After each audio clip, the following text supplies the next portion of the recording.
ukazona rero nk'umunyokuru w'imyaka 50 aje gusaba passport yahinduye yishize ku imyaka 15 20.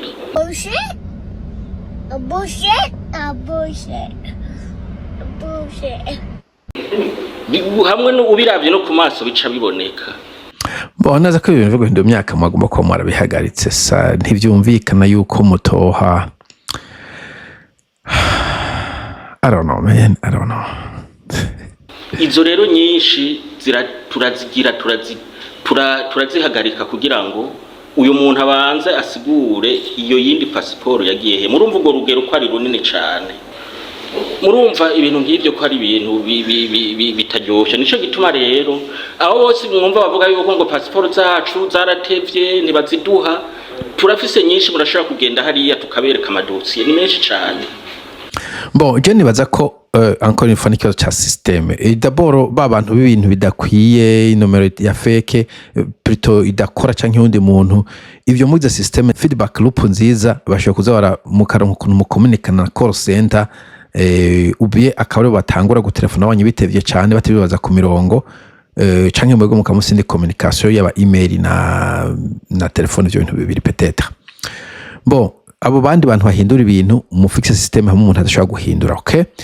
passport surtout nk'umuntu yamaze kuronka passport nta kintu cyagomba guhinduka ku bintu byo ku etat civil ashaka guhinduka umuntu yari yararongoye aka divorce yari atabwo arongoye akaba yarongoye. Okay, usibe ko ivyo umenga ntibashaka kuri passport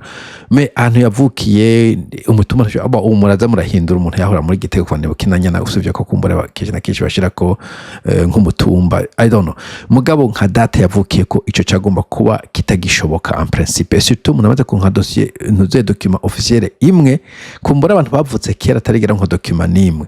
kuko kera nta birth certificate batanga, kera nta marriage certificate, nta karanga muntu bamwe bafise mugabo umuntu amaze kuronka document imwe iyo date moca mo yisilinga muti ino date de naissance yawe ntihagira umuntu asubira kugaruka kuyihindura. Donc abantu babikora kwera bazi ko systeme ibirekurira. Ino nibeshe ngo natakaje passport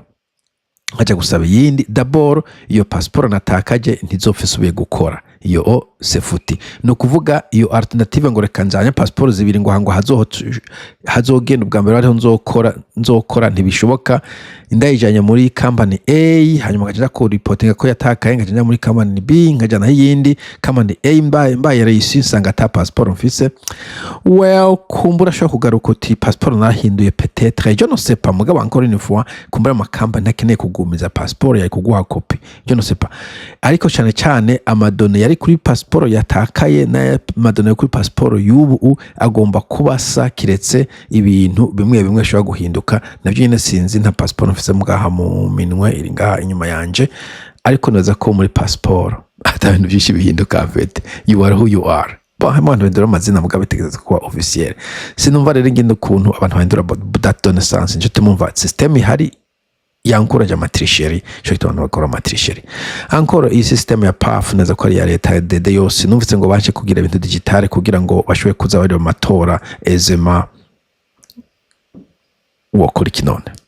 Turumva yuko hariho ubuzi buriko buraboneka hanze kandi ni byiza yuko abantu bagenda kurondera nkuko babivuga kurondera ubuzima niko babivuga ariko twebwe turabona yuko ari ku rugero runini cyane n'abantu bose nta munsi n'umwe ngaha hadatonda abantu barenga 1000 ku munsi naho nyene aho urumva ico 1000 no kubera ya marandevu tugenda gututanga naye handi igihugu cyose kiba kiri ngaha. Wow. Yes abaravuga ko abarundi ahubwo nuko mbere zikinazimvye mwo babwira neza mukabarasira ko ari amajana 3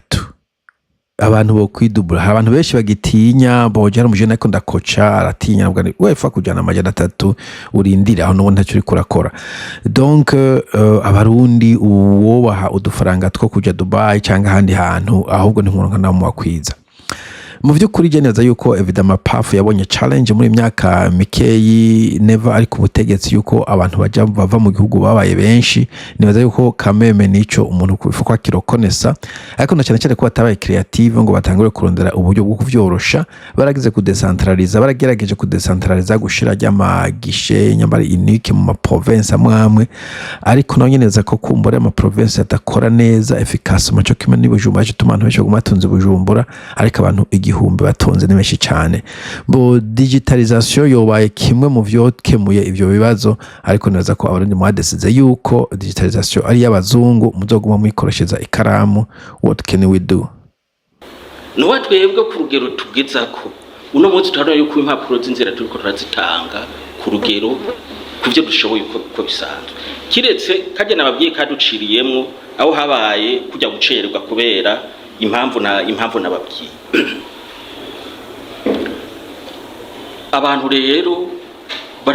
barafise iryo shaka yuko baronka urupapuro rw'inzira kubera bumva yuko ubwo buzi buriko uraboneka hirya no hino bo izo mpamvu yavuze ni impamvu z'uko ngo imashini imwe niyoza ko ari imprimante ngo yarapfuye bica batuma ko umuntu we kuyirepara ngo avuye hanze ibintu nk'ivyo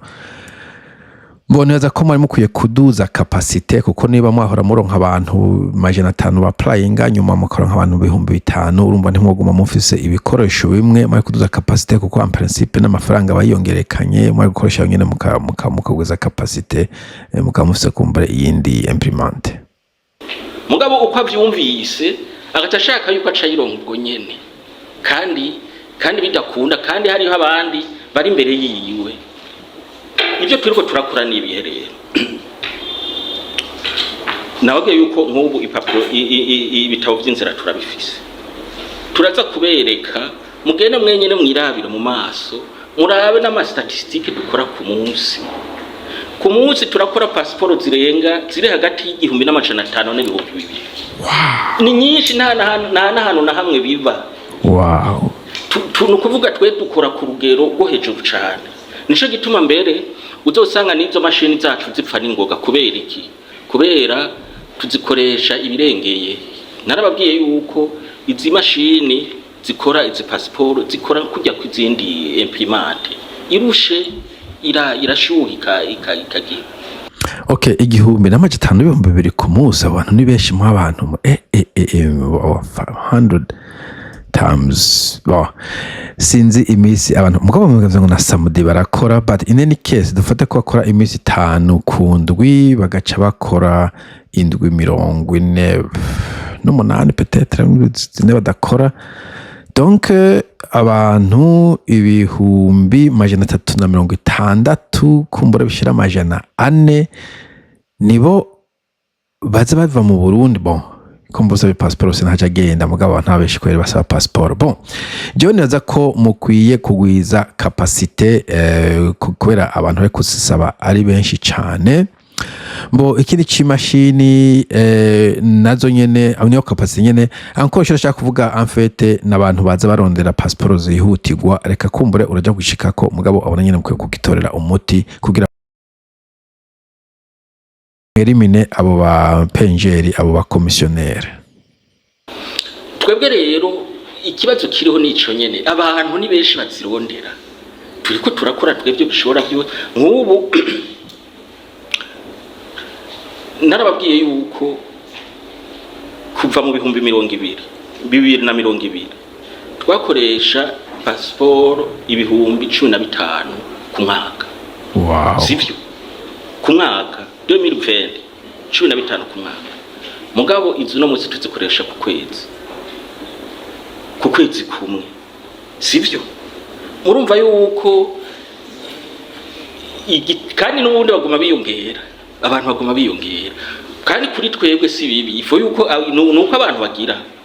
ubwo buzi bubonetse abantu bogenda kugira kurondera abantu rero bagire baze bararondera izo mpapuro z'inzira hakiri kare mugabo ico turiko turakora ni ico kandi nkuko muza kubibona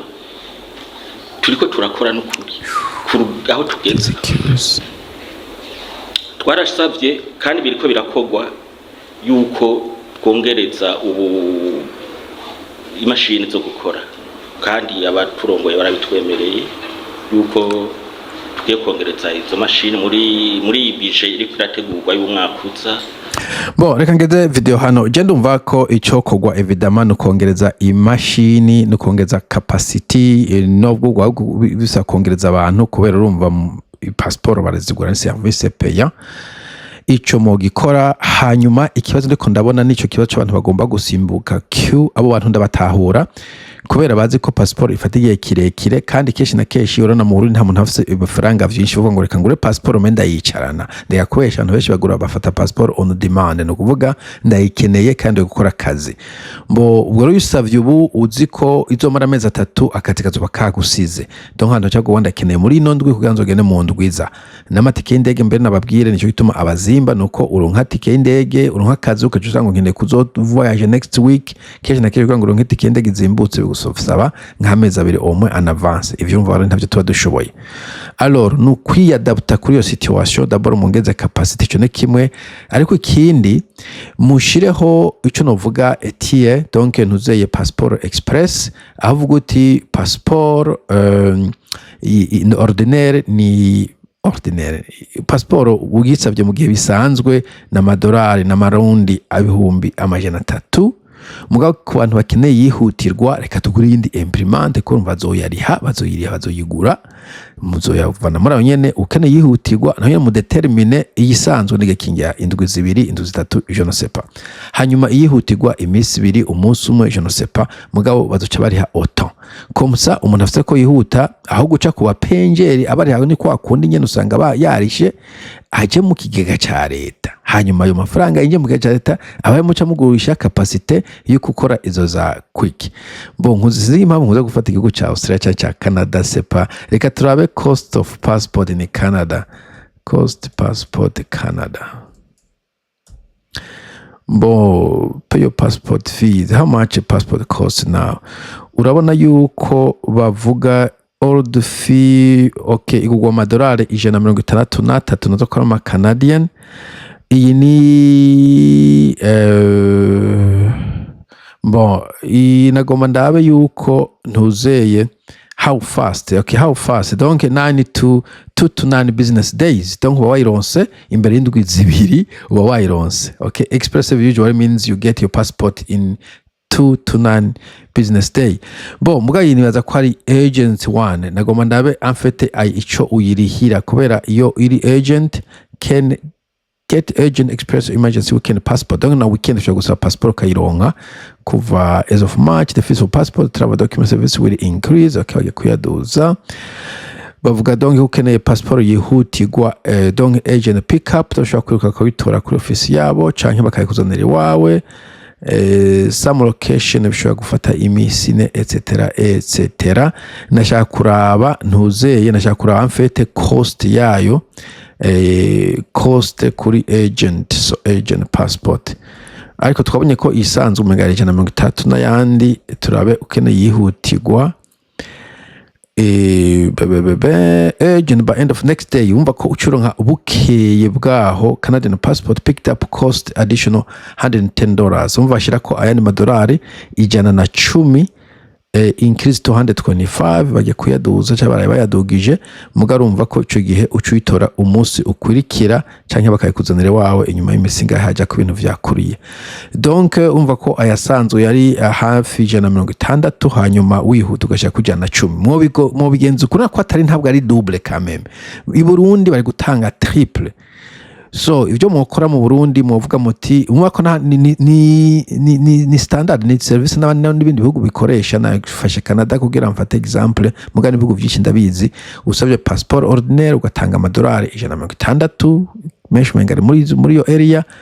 nayo na Canada ntabwo ari USA mugabo peu importe le prix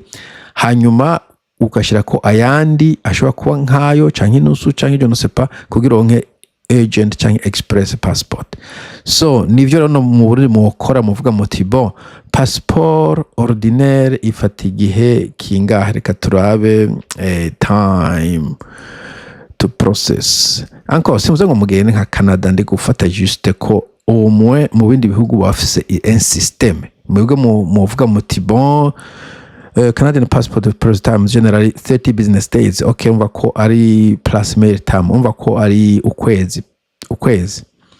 Canada explication 10 business days for in-person application especially as profile. Okay, umva ko ushaka imisi 10 wihuta, ntabwo ari kwihuta umenga for in-person application kumbure hariho office zimwe ujanyeyo ubifata indwi zibiri mugabo ntabwo bitwa agent. Iyi misi 10 afite indwi zibiri ko ni working days, business days.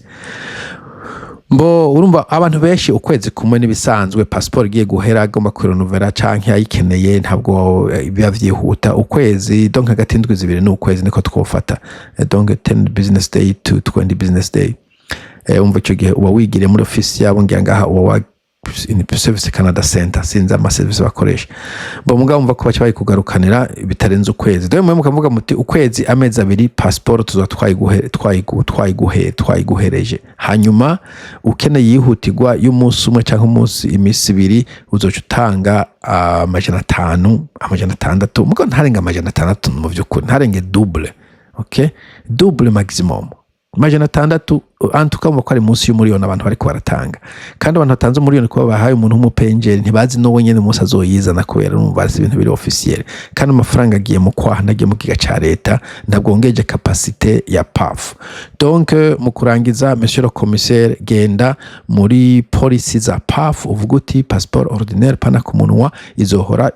ordinaire ni jambo rikumbure mukoresha mu yindi nsazi. Donc mu bisanzwe passeport izohozoka haheze autant wihe entre 2 semaines et 1 mois ukubona capacité ya PAFE imeze. Abantu bahaye ntuzeye dere barayubahiriza, ikibi n'ivyo bintu biba bitari determiné. Hanyuma umuntu yihuta turashobora kuma passport mu misi 3 neza ko atamuntu yihuta mu misi 3. Je nigeze kuba nihuta mu passport mu masaha 28. Turashobora kuma passport uyundi munsi ukurikira canke ibindi, mugabo ico gihe azoca turiha $500 canke $600.